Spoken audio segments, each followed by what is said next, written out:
Welcome back to video number 2, you guys. And in this video, we're going to be discussing the fact that Harry and Meghan seem to have a lot of projects going, but nothing really seems to be going. You know what I'm saying? So let's jump in. But before we do that, we have an update on the pupper. So let's look at that real quick. Let's go. We have named the dog Bella. Bella is still with us. I did vet somebody online that was very, very interested in the dog. And then when it came time to come get the dog, she ghosted us. I don't know what the deal is. Like I said, the dog is housebroken. It doesn't bark. It's very small. It can get underfoot if you're not careful. But yeah, so here's what our new plan is. On Monday, I'm taking the dog to our vet where we take Finn. We're going to get the once over and we're going to have the vet help us find Bella a new home. So don't worry, the pup is in good hands. All right, let's move on now to video number 2. With everything going on, we're launching the Parents Network and we're giving out, awards and we're doing this and that. People are wondering what the heck is going on with the other projects that they've launched, including ARO? Because as usual, she's got 20 things on the fire and she can't put her attention to them, and this is causing a problem. You guys remember that film where there's music playing and she's decorating with flowers and she's mixing something in the kitchen that was a total takeoff on Gwyneth Paltrow's Goop? And since then, every now and then, one of her supposed friends pops up on social media with a jar of jam that's not available for purchase. Megan launched that Instagram account in March to overshadow William's awards, or the Diana Awards, right as William was walking up to the podium. And since then, nothing. Crickets. All you can do is put your email address in to join a wait list. Now, I'm sure you guys must realize that she sells that information for money. So you don't be surprised if you suddenly start getting spam. She's even got, Harry's friends helping out. Nacho. Remember, he put this up about the dog biscuits and the jam literally right before Trooping the Color. And he did that because Meghan asked him to. You have to strike while the iron's hot, and what we know right now is that the date of the entire launch, when anything can even be sold online, is contingent on when Netflix screens her new cooking and, whatever show that she's doing. We know that there are irregularities in the trademark application. Supposedly, it's being reported that Netflix had to take over delivering the deals with wholesalers, designers, growers, and retailers because Meghan couldn't figure out what to do. And they're saying that everybody has to abide by Netflix's schedule these days because they're the biggest player in town. And they said there was no point in Meghan doing anything until Netflix was ready to act. It's being suggested that if you launch something and 4 months later nothing's happened, the world moves on. We know that Meghan was in the Hamptons at that business summit trying to get some business advice. We also know that she's constantly trying to project this image that she's this smart, savvy businesswoman. We also know that all the stars avoided her like the plague.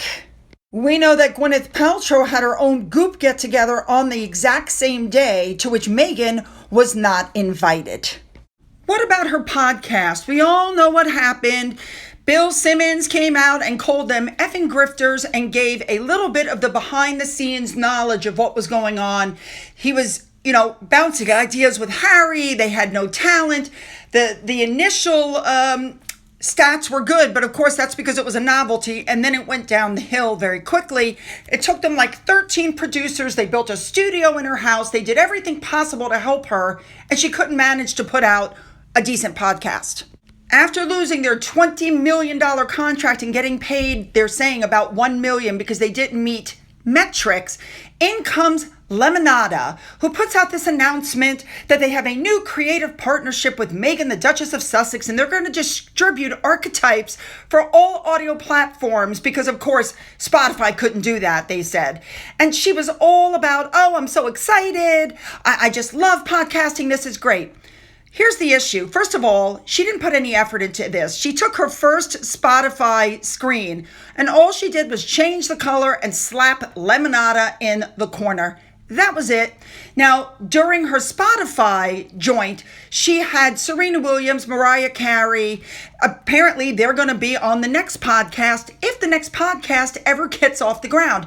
It was supposed to be done, but then all of a sudden they came out and said it got pushed back to 2025 because Lemonada didn't want their launch to be overshadowed by, this Netflix series. Excuse me, I think it's going to be overshadowed because next year is when it's coming out. And it's coming out with fanfare and Netflix and all this stuff that you can buy. I think they're going to be overshadowed. I think Lemonada is experiencing being markled.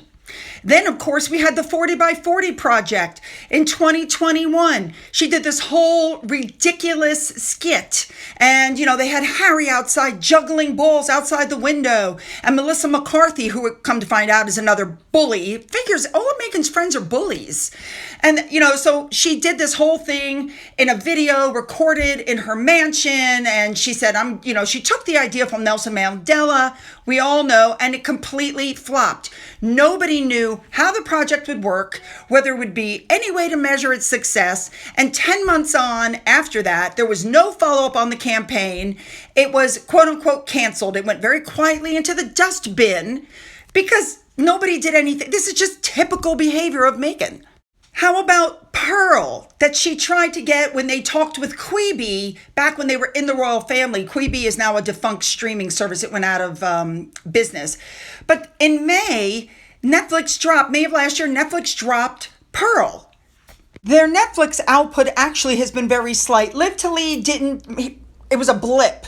The Invictus Games thing didn't even make it into the top 10, and their Netflix show was blown out of the water by the Beckham show. Because their Netflix output was nothing but a gossip-laden rehashing of their grievances with the royal family. People are over it. How about when she did that voiceover work for Disney after Harry, when they were at the premiere, the Lion King premiere, Harry begged the CEO of Disney to give Megan work. It did not go well. And in case you forgot, Disney actually came out later on and said Megan needs Disney more than Disney needs Megan. And also keep in mind that this was on the same night that the Royal Marines, of which Harry was, the Captain General or whatever his title was of the Royal Marines, he decided to do this instead of go to that memorial for the Royal Marines who had been killed in a terrorist attack. And this is why, I think this is part of the reason why when Harry asked the Queen to lay that wreath, the Queen was like, no. And we're going to be discussing that in the next video. You do not want to miss it. So hit the like button, hit the subscribe button, hit the bell for all notifications. Go down into the description box and you'll find the link for video number 3. Follow me over. Let's go.